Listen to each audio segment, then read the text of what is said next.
The sky over the prison yard turned a strange gray as two helicopters hovered low, their blades chopping the air like giant knives. A hiss spilled from the machines.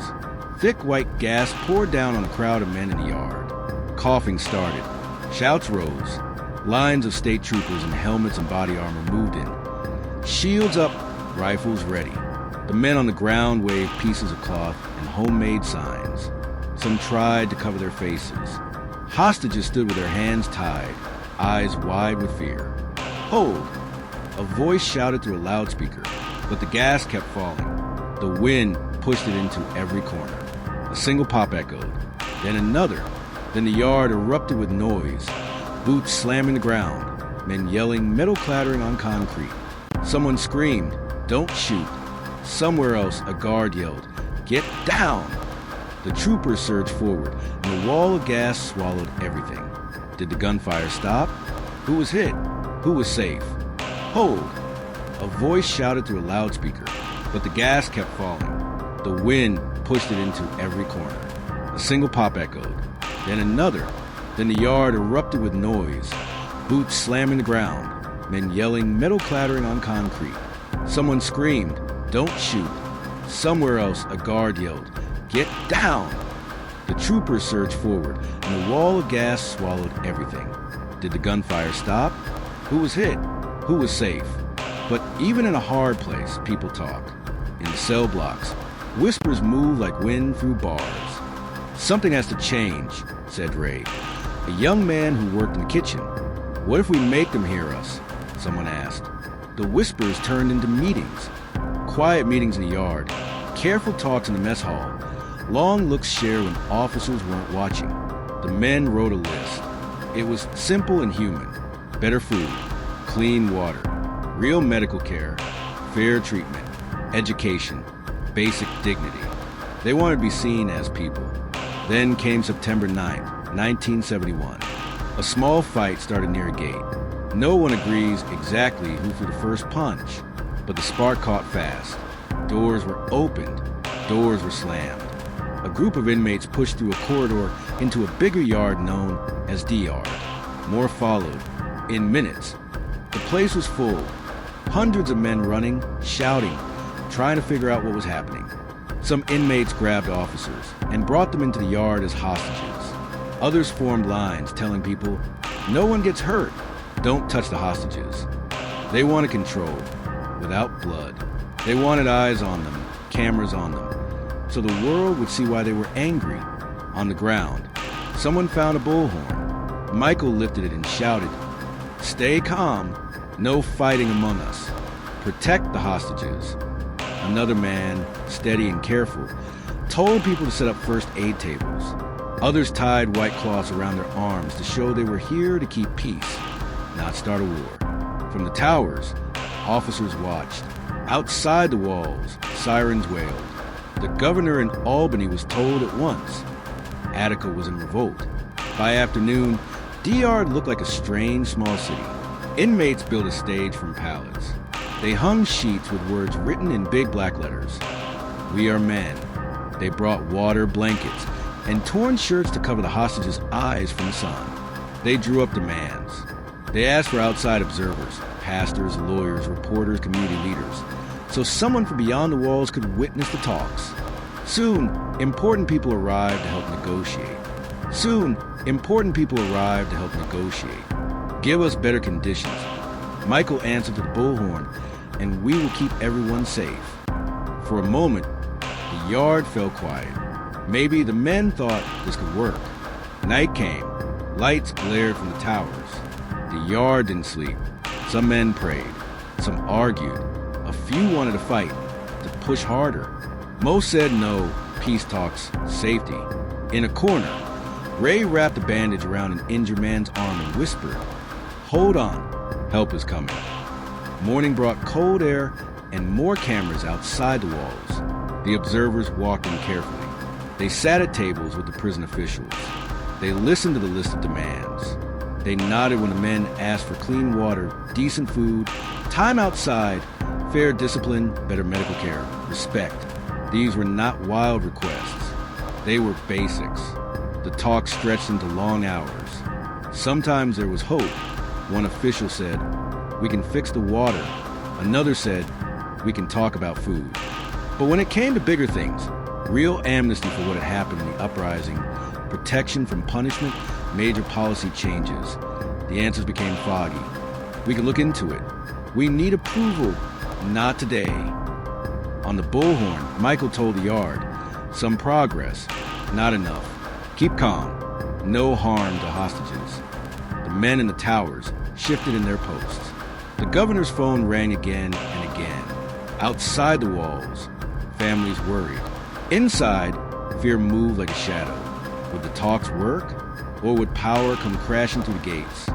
On the second day, the mood swayed like a swing. Up with hope, down with worry. The hostages sat together, guarded by inmates who promised to keep them safe. Some inmates offered them water. One said softly, "We don't want you hurt. We just want to be heard." On the second day, the mood swayed like a swing. Up with hope, down with worry. The hostages sat together, guarded by inmates who promised to keep them safe. Some inmates offered them water. One said softly, "We don't want you hurt. We just want to be heard." At the tables, the observers pressed for peace. "There must be a way," the pastor said. "Lives are at stake." A prison official rubbed his temples. "We can make some changes," he said slowly. "But not all. Not now." "What about amnesty?" Michael asked.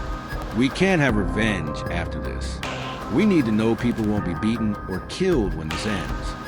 Silence stretched. No one on the other side would promise that. By the fourth morning, clouds gathered. Wind shook the fence. The yard filled again with men, more than 1,000 now, shoulder to shoulder. Ray stood next to Michael, clutching the bullhorn with cold fingers. "If they come," Ray whispered, "where do we go?" "There's nowhere to go," Michael said, keeping his voice steady. "We stand together. We protect the hostages. We keep our hands open."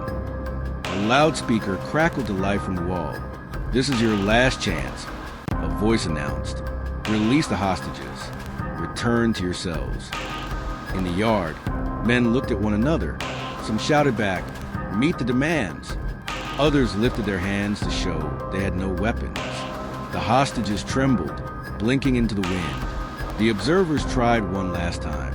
They begged officials to keep talking, to find a path that didn't end in pain. Papers were passed back and forth. A pen hovered above a line and then pulled away. No agreement. The helicopters rose. A sharp wind pushed across the yard. The rotors thumped the air. The first thin trails of gas curled downward like ghostly ribbons. Coughing started immediately. Eyes burned. Men stumbled. A hostage cried out, "Please!" "Hold the line!" someone shouted, voice breaking. The gates opened. Dark figures stepped forward in rows. Helmets, shields, rifles. They moved as one, boots striking the ground in hard, even beats. The gas spread thicker, a white curtain across the yard. It was hard to see, hard to breathe, hard to think. Ray grabbed Michael's sleeve. "What do we do?" "We kneel," Michael said, dropping to his knees, hands raised. "We show we're not fighting." Around them, others did the same, some pulling hostages close to shield them from the gas. A trooper's voice cut through the noise. "Down, everybody down."